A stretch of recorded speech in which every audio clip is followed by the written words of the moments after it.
¿Qué tal? ¿Cómo les va? Bueno, hay una palabra que realmente tiene múltiples significados, pero que tiene una gran capacidad de crear realidad y de producir prácticas sociales. Esa palabra, al menos en Argentina, es el pueblo. El pueblo es usado por sociólogos, por antropólogos, por arqueólogos, por historiadores, por antropólogos, en fin, por el periodismo. Todos hablamos del pueblo y siempre hacemos referencia al pueblo. Ahora bien, ¿qué es un pueblo? ¿Quién es el pueblo? Aunque parezca extraño, es una discusión que viene de hace largo tiempo en las ciencias sociales y que se originó más bien en la filosofía. Eh, en los 70, 80, 90 empezó a plantearse esta cuestión en relación a otro término que es muy esquivo y que es muy complicado de definir y de analizar, que es el de populismo. En la Argentina, pueblo, populismo y popular están de alguna manera articulados. Vamos a ver algunas definiciones de pueblo en algunos de los principales filósofos de la actualidad, porque si bien son del siglo XX, en primer lugar ninguno los ha superado en este siglo XXI, por el contrario, hay una decadencia del pensamiento filosófico. Y por otro lado, por su vigencia, ¿no? Por su vigencia no solamente académica, sino fundamentalmente política. Es decir, filósofos que pensaron la cuestión del pueblo, lo popular, el populismo, desde una perspectiva política. Y eso es lo que a mí me interesa. ¿Por qué? Por lo menos porque en la Argentina es un arma política la interpelación al pueblo, la invocación del pueblo. Entonces, veamos, por ejemplo, para Michel Foucault, el pueblo es la parte de la sociedad que resiste. Eh, un enfoque netamente Foucaultiano, fiel a sí mismo Foucault, que relaciona todo con las relaciones de poder, ¿no? Y entonces miren qué interesante, ¿no? El pueblo es la parte de la población que resiste. ¿Que resiste a qué? Que resiste al poder. Una definición realmente original y muy interesante, muy estimulante para pensar. Pero veamos otras definiciones. Para Giorgio Agamben, el filósofo italiano, que trabajó muchísimo estos conceptos de pueblo, popular, populismo, estado de excepción, en fin, preocupado también por una filosofía política, podríamos decir. Para Agamben, el pueblo tiene dos acepciones, o puede ser dos cosas, dice Agamben. Por un lado, el pueblo son los sectores dominados, los sectores explotados, son las mayorías sociales que en el capitalismo forman parte de las clases subalternas o dominadas. Esa sería una versión del pueblo. Pero Agamben dice hay otra versión del pueblo, que es aquella versión en la cual el pueblo es la totalidad de la nación encarnada en un grupo de personas. Por ejemplo, en el caso argentino, sería lo que expresa el preámbulo de nuestra Constitución Nacional, cuando comienza diciendo, nosotros los representantes del pueblo argentino. Es decir, el pueblo es la nación, el pueblo son todos los argentinos. El pueblo es aquí utilizado como un concepto que engloba a toda la sociedad y que está por encima justamente de las disputas de poder, de las cuestiones de la explotación, etc. Y básicamente por fuera de las relaciones de poder, aunque muy bien, señala Gambén, es una de las principales formas de dominación. ¿Por qué? Porque encubre la lucha de clases, porque encubre los conflictos por el poder, porque encubre que hay explotados y explotadores. Pero miren qué interesante este planteo de Agamben, ¿no? Porque ambas definiciones que él utiliza tienen efectos directos sobre las prácticas sociales y las prácticas políticas. Veamos otro autor, no tan leído en la Argentina, pero que está al mismo nivel que Agamben, que Foucault, que Deleuze, que todos estos grandes pensadores franceses, italianos, europeos del siglo XX, que es Jacques Rancière. Para Jacques Rancière, el pueblo es la parte de los que no tienen parte. Miren qué interesante, ¿no? Porque parece que es la definición de Foucault, o parecida a la definición de Foucault, pero no tiene nada que ver. Para Foucault, el pueblo es la parte que resiste. Para Rancière, el pueblo es la parte de los explotados. Es decir, que está haciendo una distinción entre, digamos, explotadores y explotados, pero también dentro de los explotados. Está, para Rancière, en la sociedad capitalista, la parte de los que no tienen parte, es decir, los que son explotados, pero a la vez hay una parte dentro de la parte que es la que resiste. Entonces ahí tenemos otra aproximación, ¿no es cierto?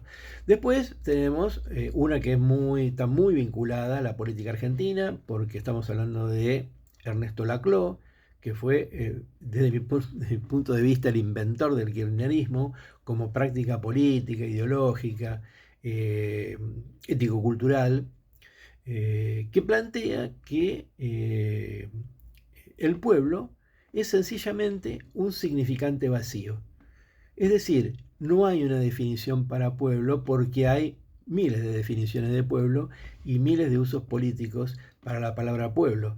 Esto, bueno, es muy interesante, ¿no? El planteo de Ernesto Laclau también está a la altura de todos estos grandes pensadores, aunque en la Argentina no se lo lee Ernesto Laclau, pero bueno, es un tipo que es un gran filósofo y sociólogo argentino, que vivió toda su vida en Gran Bretaña, pero bueno, eso es un aspecto más anecdótico. Pero fíjense, ¿no es cierto?, la definición que hace Laclau, significante vacío. ¿Y de dónde sale esto de significante vacío? ¿Qué es un invento de él? No, significante vacío está tomado del pensamiento de, bueno, el gran psicoanalista, también gran filósofo, gran pensador francés, Jacques Lacan, ¿no? ¿Qué significa un significante vacío? En principal un discurso, una palabra, un término, un enunciado que independientemente de los valores, las definiciones o los contenidos que se les quieran dar, tiene un efecto disruptivo. Justamente por eso, es disruptivo porque está por encima de las definiciones. Entonces, justamente el poder del pueblo para Laclau está en que cada uno puede poner, cuando digo cada uno es cada clase social, cada grupo social, este, cada individuo puede ponerle el significado. Entonces puede haber un significante vacío que se llena con discursos marxistas, o que se llena con discursos fascistas, o que se llena con discursos de orden así como el de toda la nación, ¿no? Como lo que plantea Amen, discursos formalistas, discursos democráticos burgueses, diríamos. Y entonces, claro, de ahí es de que se deriva que después uno puede decir, pero ¿cómo? Mussolini habla del pueblo, Perón habla del pueblo, pero Lenin o Stalin también hablaban del pueblo. ¿Cómo puede ser esto posible? Bueno, dirá Laclau, justamente porque es un significante vacío y es un significante que es inabordable desde lo académico, que es inabordable desde el pensamiento y que hay que analizarlo específicamente desde las prácticas. Por supuesto, tenemos también que decir algo, porque lo planteé al principio, de la relación que hay entre el término pueblo y lo popular, digamos, ¿no? En sociología usamos mucho los sectores populares, las clases populares, lo popular, pero nuevamente yo creo que estamos ante un significante vacío, al menos en lo que hace a la Argentina, porque yo creo que justamente al ser un significante vacío, en cada país puede tener, por ahí en otro país no es un significante vacío y significa algo concreto y algo, digamos, que es medible, que es mensurable, que es visible, que puede ser evidenciado. Estamos hablando de la Argentina, que tiene, justamente por su historia política, que está marcada por dos grandes movimientos de masas, dos grandes movimientos populares, dos grandes movimientos que apelaban al pueblo, como el radicalismo o el peronismo, y que de alguna manera han estructurado todo un campo de pensamiento político alrededor de estas nociones. Se puede ser también antipueblo, se puede ser también antipopular, se puede también ser antipopulista. Forma parte, digamos, del engranaje de significaciones que pueden asociarse con prácticas políticas recurrentes en la historia argentina. Entonces, bueno,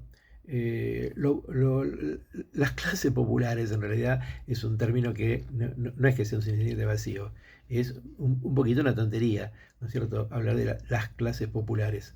En todo caso, habría que sacar el término clase y usar otro término, porque el término clase no admite, digamos, esa cuestión de lo popular. Pero bueno, vayamos a... Yo mismo en mis clases de historia argentina uso el término de las clases populares. Los sectores populares me gusta más a mí que las clases populares, ¿no? De las clases populares se mete todo un debate con el marxismo, no va. En cambio uno dice, bueno, los sectores populares. Desde mi punto de vista, los sectores populares incluyen obviamente a todos los excluidos, a todas las clases subalternas, pero no solo a los obreros, a los trabajadores, a los campesinos, a los pobres de la ciudad y el campo, sino también a las clases medias, que también son explotadas. Muchas veces parece que compramos ese discurso de que la clase media está por encima de la lucha de clases y por encima de los intereses de clase, pero en realidad no es así. La clase media forma parte de los sectores explotados, de los sectores subalternos, y en ese sentido forma parte de los sectores populares. Lo que pasa es que, claro, marca una contradicción, hay una contradicción entre las clases medias y las clases, digamos, la clase obrera, la clase trabajadora. Pero siempre hay ahí una cuestión de confusión si es que no se utiliza algún marco teórico, como por ejemplo el marxismo, ¿no es cierto?, que hablará de la pequeña burguesía y hablará de las formas en que el capital explota a la pequeña burguesía o usa a la pequeña burguesía para explotar a la clase obrera, a los trabajadores. Bueno, hay actualizaciones de esta manera de pensar, incluso dentro del marxismo, pero básicamente esta sería la idea. Cuando yo digo sectores populares, incluyo la clase media. Si no hablo de la clase trabajadora, si no hablo de la clase obrera. Cuando hablamos de lo popular, estamos dentro también de este mismo aspecto. Hablamos sobre el modo en que se articula la ideología dominante con la ideología de la clase dominante. Siempre está esta discusión desde el marxismo y después interminable hasta el día de hoy, ¿no? Y se dice, bueno, es lo mismo. No, no es lo mismo. Una cosa es la ideología de la clase dominante y otra cosa es la ideología dominante. Domina en toda la sociedad, con una mayor o una menor interferencia, una mayor o menor intervención estructural por parte del pensamiento, de la cultura, de la fracción dominante, de la clase dominante. Justamente por eso es que hay una lucha cultural, justamente por eso es que hay una lucha ideológica y política alrededor de la cultura, de las ideas, y la política no es simplemente quemar gomas y hacer una barricada o ir a votar. Entonces está este aspecto, la cultura obviamente no como ir al teatro, al circo o al cine, sino la cultura como aquello que define un modo de vida, un conjunto de estilos de vida, de valores, lo que Gramsci llamaba la dimensión ético-cultural, es decir, que está ligada al modo en que se vive y cómo se vive en una determinada sociedad. Y esto no necesariamente se da en función exclusiva de los intereses de la clase dominante o de la fracción dominante. Por el contrario, en sociedades complejas como las sociedades industriales, Estados Unidos, Europa, la Argentina lo incluyo ahí, aunque estamos viviendo hoy una época de decadencia intelectual, moral y cultural. Sin embargo, la Argentina sigue pareciéndose todavía más a estos países más desarrollados, y vemos que hay un gran peso de lo que podemos llamar la cultura popular, es decir, la cultura que resiste a los intentos de la cultura de la clase dominante por prevalecer, pero sin embargo está en parte, en gran parte, en poca parte, en mucha parte, eso depende de cada momento de la historia argentina. Hoy, por ejemplo, está en retroceso, ¿no es cierto?, la cultura popular, pero bueno, hay un conflicto, hay una lucha. Entonces, por un lado tenemos la ideología dominante, es decir, la ideología dominante de la Argentina que atraviesa toda la sociedad, y tenemos después la ideología de la clase dominante. Y por supuesto, ahí está donde se juega esta cuestión de lo popular en general. Los sectores medios, aunque forman parte de los sectores populares, tienden a imitar y tienden a tratar de incorporar los valores, la ética, los elementos ético-culturales de la clase dominante, que a su vez son los que dominan a nivel planetario.